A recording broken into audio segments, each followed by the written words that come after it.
Sanef 177. Laissez-vous guider.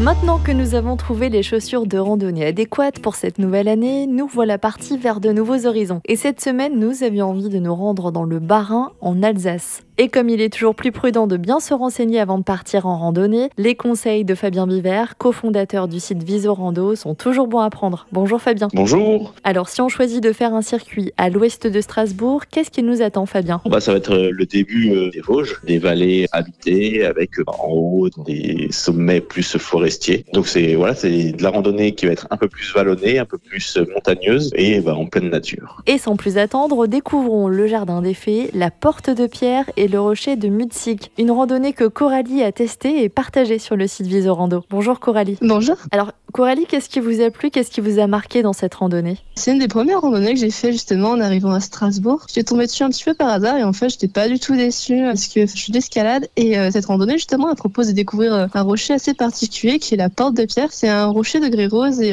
c'est l'un des plus impressionnants justement de l'Alsace et notamment du Bas-Rhin. En plus de ça, on découvre des vestiges historiques qui apparemment dateraient de l'époque celtique, mais bon, vu l'usure de la roche, c'est assez difficile à la jauger. Et en plus de ça, cette randonnée, elle offre des points de vue assez sympathiques. Une vue sur la vallée de la Bruche ou sur le champ de feu, et c'est vrai que ça a l'air magnifique, cette marche entre les chemins forestiers, les sentiers rocheux et les grandes étendues. Vous avez fait environ 15 km de circuit. Quel a été le point de départ ? Alors c'est une boucle, donc le point de départ, c'est la ville de Lutzelhaus. Moi, j'y suis allée en voiture et il y a un parking, il faut aller en haut du village. C'est une place en fait, en début de forêt. En fait, on quitte le village, on entre un petit peu dans la forêt et à partir de là, il y a plusieurs circuits qui se proposent aux randonneurs et libre à lui de continuer. Voilà, libre à vous de choisir cette randonnée. Elle est en tout cas disponible plus en détail sur le site et l'application Visorando. Et avant de partir, n'hésitez pas à bien consulter la météo.